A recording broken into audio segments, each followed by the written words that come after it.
rumah dan toko masih di Keraton, Pak. Tapi tempat produksi per hari ini kita pindah ke kaki Gunung Merapi.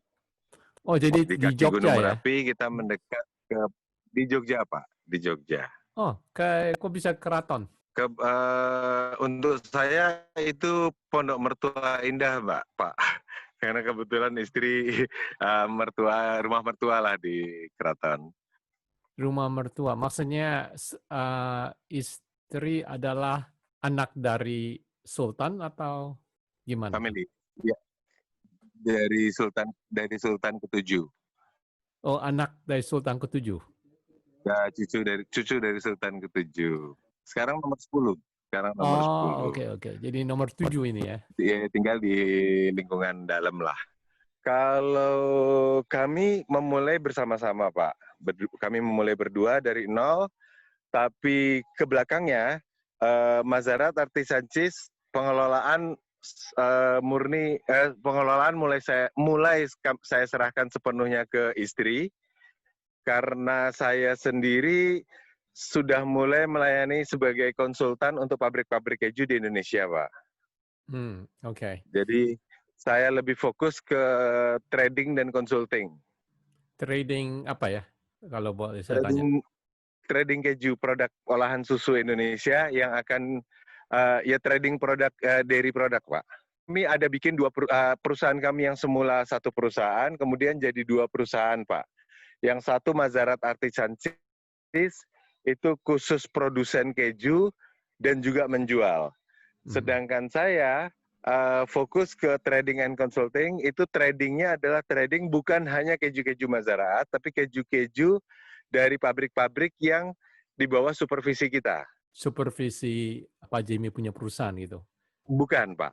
Saya hanya sebagai konsultan di sana. Oh, konsultan. Oke.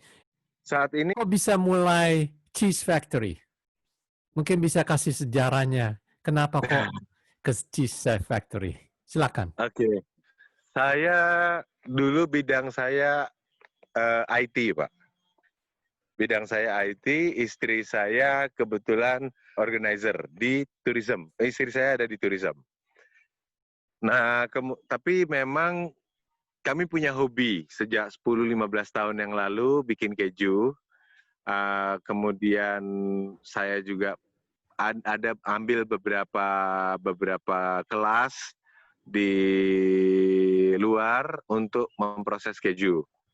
Tapi hanya sekedar hobi waktu itu, Pak. Lalu sekitar 9 tahun yang lalu, anak kami yang pertama lahir. Nah, kebetulan kok pada saat lahir divonis oleh dokter bocor jantung, Pak. Nah, lalu dokter bilang kalau bocor jantung ini umur 9 sampai 13 tahun harus dioperasi. Oke. You punya 2 pilihan, mau ditreatment secara medical atau natural. Lalu saya pilih natural lah, Dok.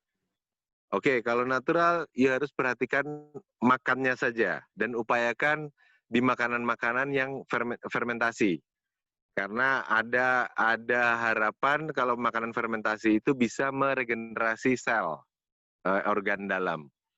Oke, sejak hari itu namanya anak pertama ya Pak ya, segala-galanya lah dapatnya susah, lama dapatnya. Jadi kami praktis melakukan hampir segala hal untuk makan dia, semua kami bikin sendiri awal.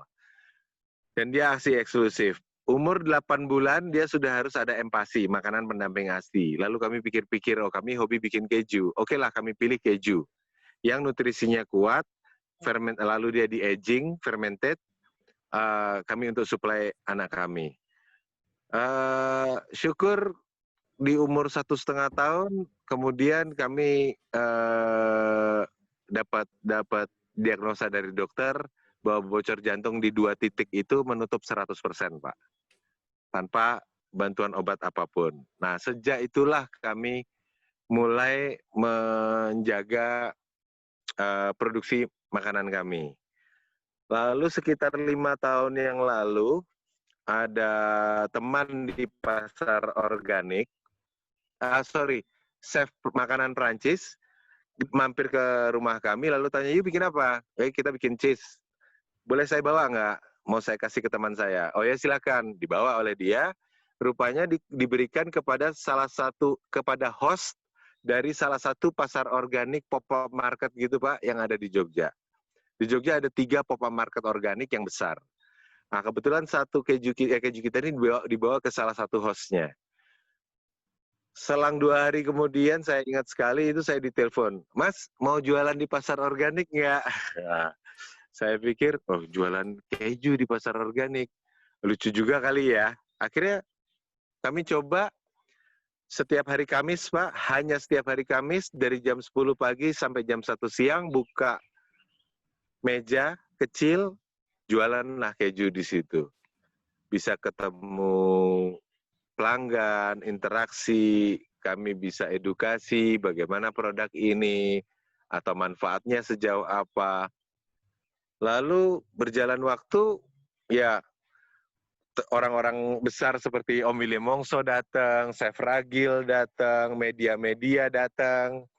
Itu kemudian makin lama makin besar dan kami meninggalkan profesi IT kami untuk kemudian terperangkap di dunia keju ini, Pak. Ini saya sedang di area produksi, Pak. Pak John adalah orang luar pertama, media pertama yang melihat area produksi kami nih. Area produksi kami yang baru. Yang baru, karena dan yang baru ini masih sederhana, Pak, tapi bisa dibayangkan bahwa dulu 4 tahun yang lalu, 5 tahun yang lalu, kami memulai jauh lebih sederhana dengan skala jauh lebih kecil. Ini kita menuju ruang produksi kami. Yang ruang produksi ini skala artisan tetap, Pak, skala artisan maksimum di 500 liter per batch. Jadi sehari kami bisa memproduksi 1.000 liter susu, mengolah 1.000 liter susu. Ini kita masuk ke area ruang transit. Ruang transit pertama, lalu langsung ke cheese fat, Pak. Ini cheese fat utama, kita kebetulan baru saja start produksi. Jadi ini adalah susu perahan pagi dari peternak lokal di sekitar kita. Peternak lokal di Sleman, ini produksi, mulai proses starter culture pertama, Pak. Memasukkan proses fermentasi pertama. 50% proses dilakukan di sini. Kemudian setelah terjadi koagulasi, lalu solid dan liquid dipisahkan, lalu kami press di alat-alat press ini. Ini alat-alat press, jadi ini ada beban nanti untuk dipres di bawah situ. Kami ada 2 tipe alat press, satu yang manual seperti ini, satu lagi yang pneumatic seperti ini. Ini yang tipe pneumatic, pakai air pressure. Lalu untuk keju-keju, setelah keju selesai dipres, maka keju akan masuk ke ruang aging kita, Pak.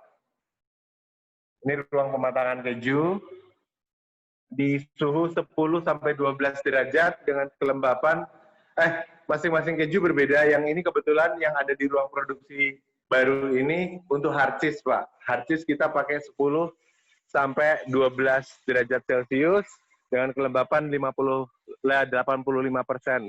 RH.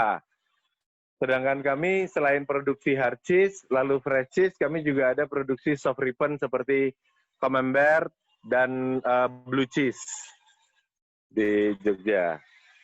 Ada lagi beberapa keju kambing seperti Crotang du Savignol. Tapi mostly yang kita produksi di sini keju-keju Prancis, Pak. Ada satu keju Amerika kita bikin Colby, Pak. Colby kadang kita mix dengan curd-nya Monterey Jack jadi Colby Jack. Kayak gitu. Yang marble itu modelnya. Di luar itu kita ada tambahan produksi creamery, itu meliputi heavy cream, buttermilk, dan ghee, Pak. Clarified butter yang biasa dipakai orang-orang untuk masak itu. Kita menggunakan ghee.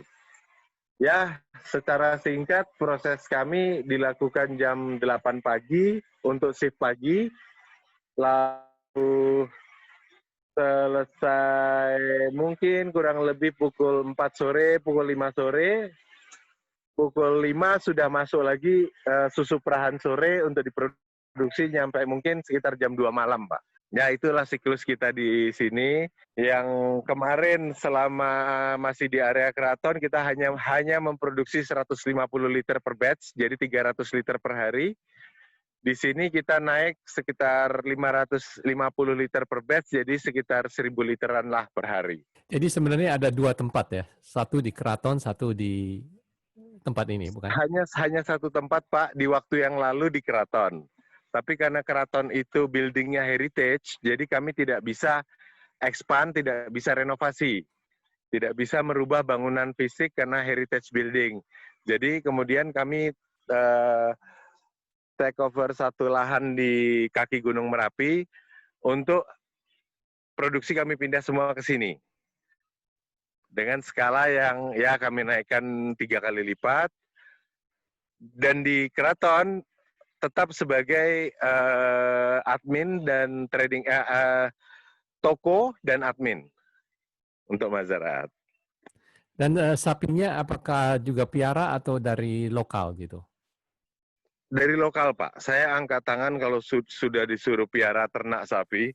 Saya bukannya belum mencoba, Pak. Saya sudah coba kambing perah. Yang seharusnya saya sediakan lahan pakan dulu. Setelah lahan pakan ready, baru kandang. Setelah kandang, baru kambing. Itu saya balik, Pak.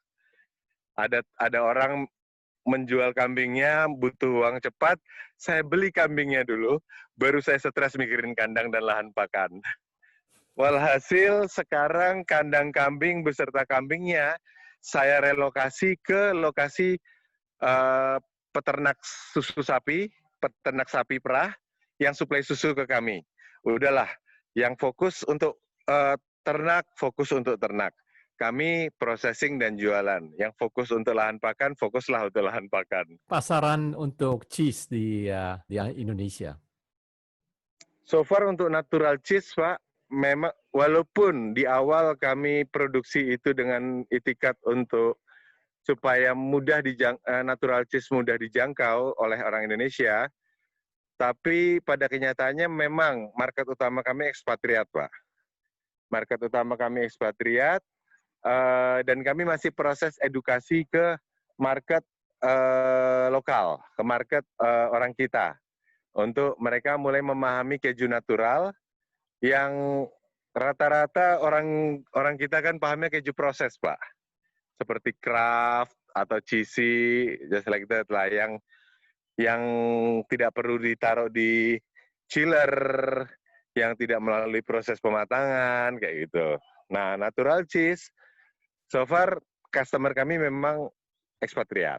Nah, apakah beda cheese dari luar negeri sama cheese di Indonesia? Kalau dengan Perancis kami relatif sama, Pak. Karena proses dan kondisinya juga sama. Kami menggunakan, sama dengan di Perancis, kami menggunakan au lait cru, jadi menggunakan raw milk. Kalau di compare dengan di US, mungkin itu nggak bisa dilakukan, karena US harus pasteurized milk. Nah, dari sisi kualitas, memang nggak bisa dibandingkan pasteurized milk dengan raw milk, Pak. Itu satu. Dari proses pengiriman, kita diproduksi di Indonesia, maka kita jarak dekat untuk customer Indonesia maupun ASEAN. Sedangkan specialty cheese, natural cheese, ada perubahan tekstur dan taste pada saat dia ditransport jarak jauh. Jadi ada beda kalau Itu saja yang membedakan sejauh ini dari sisi kualitas. Oke. Jadi sekarang kalau ekspornya ke negara ASEAN ya? Iya, jadi target kami memang Asia, Pak. Tapi karena terkendala supply chain, bahan baku, kurangnya bahan baku, so far kami kirimnya ke Bali, dan Jakarta. Maksudnya bahan baku apa itu? Susu murni, Pak. Kurang sapi di Indonesia. Kurang sapi dan yang ada spek kualitinya berbeda. Kami cukup mengalami kesulitan untuk mendapatkan kualitas cheese milk yang kami butuhkan. Karena ada sedikitlah perbedaan antara cheese milk dengan fluid milk.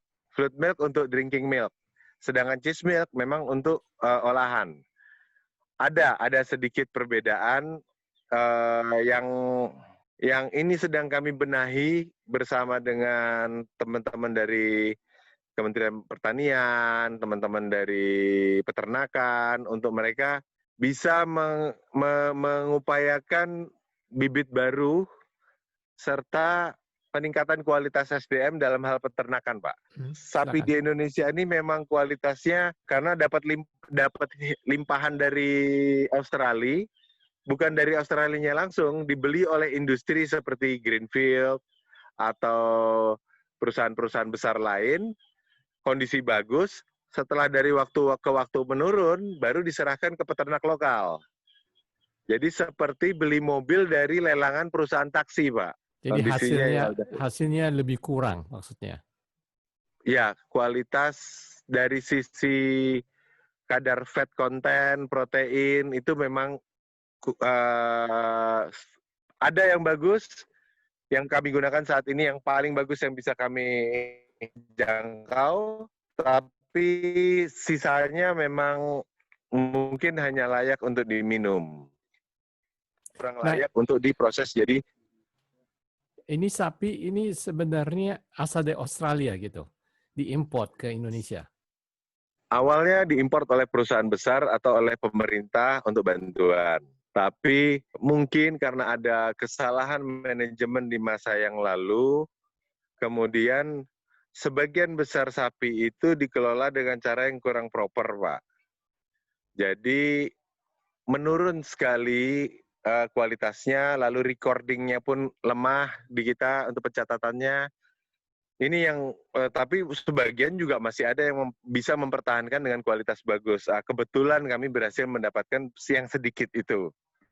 Nah, dari kebutuhan yang sedikit itu, kemudian kami mulai mengencourage peternak dan redesign kita mulai dari nol, ganti bibit sapi, datangkan baru, dan untuk bisa jadi sumber breeding kita di kemudian hari supaya kita nggak impor-impor terus, Pak. Ini sapi apakah ada di Jogja atau di Jakarta atau di mana itu? Yang kami gunakan saat ini sapi yang ada di Jogja, Pak. Oh, sapi di Jogja. Oke. Sapi di Jogja. Tapi saya juga kemarin saya juga set up untuk pihak swasta cheese factory di Banyuwangi. Itu sapinya sapi Banyuwangi. Saya set up untuk swasta juga di Sumatera Utara, di Brastagi.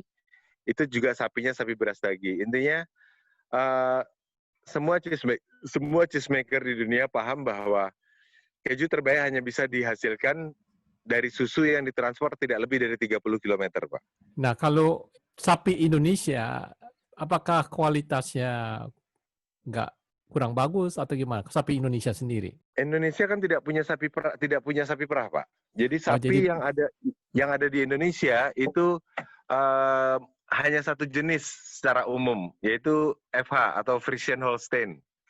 Sapi yang berasal dari Belanda dan kita impornya awal dulu dari Australia. Tapi kan impornya udah jauh-jauh hari, Pak. Jadi makin jauh makin lama makin menurun lah. Oke, jadi kalau boleh bilang ya, tantangan besar adalah sapi sendiri, bukan? Bukan market, Pak. Tantangannya adalah supply chain. Supply chain. Oke, boleh terangkan apa maksudnya di mana itu blockage-nya di mana tuh? Ketersediaan bahan baku yang sesuai spek, kemudian masih sedikit diperparah dengan kondisi logistik di Indonesia yang kadang ya belum merata, belum efisien, efektif juga, Pak, logistiknya, distribusinya. Jadi raw material ya mungkin di semua industri di Indonesia ya, Pak, ya. Permasalahan raw material, supply chain itu selalu jadi masalah. COVID bukan masalah karena kita beredar domestik. Kita justru pada saat COVID ini, mungkin kalau Pak John ada teman-teman di Jakarta yang di kulineri profilnya, bisa cek Pak, saya heran nih.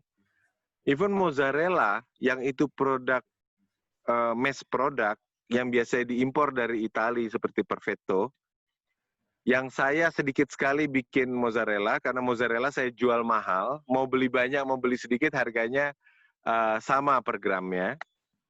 Itu toto mendadak ada order banyak untuk mozzarella. Baru saya tahu, oh rupanya terkendala distribusi kargo dari Eropa, dari US, bermasalah untuk masuk ke Asia. Jadi barang relatif minim stoknya di market saat ini. Jadi kalau dari sisi COVID, syukur kami tidak terpengaruh ada Pak, apalagi di awal-awal, tapi sedikit. Jadi waktu-waktu masa-masa COVID seperti ini memang kami beserta peternak-peternak rekan-rekan kami gunakan waktu ini untuk prepare, scale up, pembenahan manajemen, untuk kemudian memenuhi purpose goal kita tadi untuk kita bisa up di domestik dan syukur-syukur bisa keluar, Pak. Oke. Nah, kita mau tanya ya, manfaat cheese apa itu? Selain tadi sebut jantung ya, anaknya ada jantung bocor ya. Tapi manfaatnya apa? Secara umum keju dihasilkan dari susu, Pak.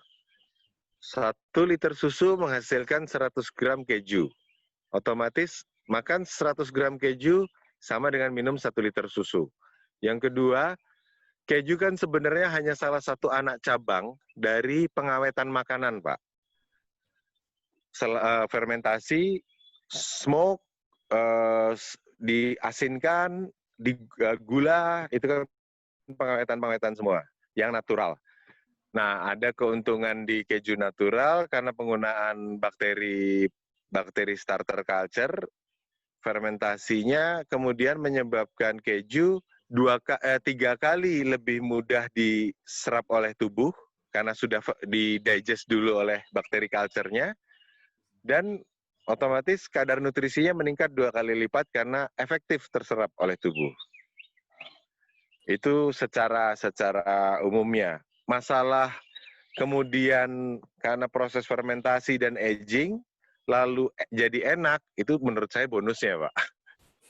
Bonusnya kebetulan enak, tapi kan purpose utamanya adalah untuk pengawetan makanan dengan cara yang natural. Sedangkan kami nggak tahu Pak John di US bisa mendapatkan makanan dengan kualitas yang pasti mungkin lebih baik daripada kami di sini. Sedangkan bertahun-tahun masyarakat kita kan kena bahan pengawet, Pak, kena ya segala macam material aditif, sintetik, yang kemudian ya mulai banyak lah, jadi mulai umum penyakit-penyakit yang dulu sifatnya aib, sekarang jadi tren. Jadi sebenarnya cheese, Pak Jamie ada sebut ya, itu sebagai pengawet makanan, begitu? Iya. Jadi Keju atau fermentasi adalah salah satu cara mengawetkan makanan, Pak.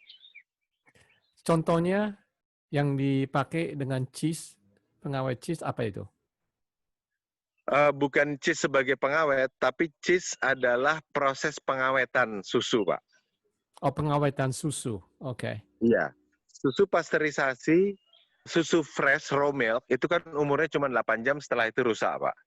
Susu pasteurisasi bisa 14 hari. Atau kalau pakai peralatan industri Tetra Pak kayak gitu yang peralatan besar bisa sampai 1,5 bulan. Tapi itu max untuk susu pasteurisasi. Kecuali susu UHT ya. Susu UHT dia bisa 1 tahun. Tapi susu UHT ini kan sebenarnya sudah susu rekonstruksi menurut saya. Sedangkan keju, terutama keju yang aging, dibuat pagi jadi sore, lalu harus dimatangkan minimum 60 hari, Pak. Tapi setelah 60 hari dia nggak punya expire. Makin lama makin mahal. Sama seperti wine. Dan Itu sekarang keju kenapa yang paling tua umur berapa sekarang? yang paling tua sekarang umur 14 bulan, Pak. 14 bulan. Oke.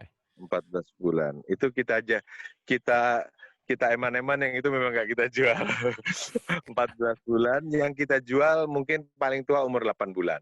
Tolong beri latar belakang, jadi pemirsa Kabari juga tahu siapa sih Pak Jamie. Silakan. Saya Jamie, Pak, cheese maker dan afiner dari Mazarat Artisan Cheese. Kami berlokasi di Jogja dengan lama komersial, umur kami masih pendek, belum ada 5 tahun. November besok kami genap 5 tahun, Pak. Kami satu dari mungkin baru sedikit cheese maker natural cheese di Indonesia. Itu mungkin yang menyebabkan karena jumlahnya masih sedikit, jadi kami bersama cheese maker yang lain memiliki tujuan yang sama dan bekerja sama untuk bisa mengangkat keju asli Indonesia yang bahannya totally 100% lokal, walaupun saat ini belum bisa 100% lokal, yang kemudian kami distribusikan ke masyarakat Indonesia. Kami sendiri start distribusi di Yogyakarta, Pak. Seperti itu. Kami kalau badan hukum kami di bawah PT Mazarat Lokanatura Indonesia. Kami sendiri, brand kami adalah Mazarat Artisan Cheese dengan produk fresh cheese seperti halloumi, mascarpone, dan mozzarella. Lalu produk aging cheese seperti camembert, Fondant, blue cheese, lalu Alpine, cheddar, dan produk pendampingnya adalah creme fresh, heavy cream, butter dan buttermilk, dan ghee. Ya, so far market utama kami lebih ke healthy food, Pak. Yang market yang memiliki kepedulian terhadap minimum 2 hal, yaitu kejelasan asal-usul bahan baku dan kejelasan cara pemrosesan, lawful and wholesome. Selain itu juga sebagai konsultan ya? Coba. Ya, betul. Silakan. Saya start di tahun 2018, kami mulai menyediakan jasa sebagai cheese and creamery consultant untuk pihak-pihak yang ingin mengembangkan produk olahan susu di Indonesia, yang orientasinya sama dengan kami. Artinya produk lokal yang akan diproduksi secara artisanal, specialty, start di tahun 2018, sampai hari ini kami sudah menginisiasi sekitar 3 pabrik, Pak. Besok tanggal 9 kami mulai inisiasi pabrik keempat di Tasikmalaya. Mohon doanya Pak John dan teman-teman yang ada di sana. Saya berharap 3 tahun sampai 4 tahun lagi pada saat kita ngobrol lagi seperti ini, dairy produk Indonesia sudah jadi salah satu yang paling kuat di Asia. Itu target saya, Pak. Kalau soal harga ya, cheese dari luar negeri sama cheese yang Pak Jamie bikin, bagaimana itu bedanya? Kalau kita tidak compare, kita apple to apple ya, Pak ya, tidak compare dengan keju proses. Kalau di area keju natural, keju impor natural yang masuk ke Indonesia, mostly barang auction, lelang, atau overstock. Jadi importir menengok misal di Denmark lagi ada lelang, ambil banyak. Di New Zealand ada overstock, ambil banyak, harga murah. Atau produk-produk kelas 3, Pak. Yang kemudian masuk dengan harga murah dalam volume bulky, volume besar lah. Dari sisi kualitas, semoga tidak berbohong customer-customer kami yang ekspatriat, beberapa bahkan menyatakan di media even better than original place. Itu membuat kami, ya itu appreciate betul kami, sehingga kami yakin pada saat kami compete di kualitas dan rasa, itu kita bisa compete. Tentang harga, saat ini kami relatif lebih murah daripada produk impor. Padahal di-compare dengan produk impor yang tesnya yang kelas 3, yang barang lelang. Beruntung sekali Pak, produk impor yang setipe dengan kami, yang specialty artisanal cheese, itu ada kelemahan yang saya sebut tadi, tidak bisa ditransport jarak jauh lintas benua. Jadi artisanal cheese, specialty cheese, produk Amerika hanya beredar di Amerika. Produk Eropa hanya beredar di Eropa. Seandainya sampai ke Asia, harganya tidak terjangkau Pak. Seperti di Prancis ada Laurent Dubois atau Bernard Anthony. Di US ada Vermont Creamery, ada Cowgirls Creamery. Itu harganya relatif tinggi karena memang kualitasnya bagus. Nah, kami tidak harus berhadapan itu karena barang-barang itu tidak sampai ke Asia. Kami berhadapan dari sisi kualitas dengan barang-barang kelas 3. Dari sisi harga, kami tidak kena ongkos kirim yang terlalu jauh. Dan ya, dari sisi itulah kemudian kami berpikir, oh ada harapan nih di Indonesia secara domestik atau di ASEAN maksimal Asia. Kita yang punya potensi untuk jadi salah satu yang paling kuat karena Singapura tidak punya lahan. Malaysia lahannya kecil. Filipina baru mau start, itu pun mozzarella, itu pun request-nya ke kita untuk setup. Korea Selatan lahan satu-satunya, China lahan besar, SDM besar, tapi China sempat terkena dampak dari susu melamin. Pernah ada isu yang menjatuhkan sekali produk dari China. Satu-satunya kompetitor kita di Asia hanya Jepang, Pak. Nah, pesan terakhir dari Pak Jamie apa? Pesan terakhir, saya berharap sekali saudara-saudara kami seperti Pak John dan diaspora yang lain, baik di US atau di negara-negara lain, bisa bantu kami, bisa bantu teman-teman peternak, bisa bantu produk-produk tidak hanya dairy, tapi semua produk kuliner Indonesia, karena kami berharap sekali dari saudara-saudara diaspora ini untuk jadi representatif kami di luar. Macam apa bantuannya kalau saya boleh tanya? Saya lagi ada pembicaraan dengan beberapa pihak di Kementerian Perindustrian, Pak. Sepertinya ada arahan untuk diaspora-diaspora ini bersedia menjadi perpanjangan tangan kami untuk memasarkan produk kami, produk kuliner-kuliner Indonesia yang lain.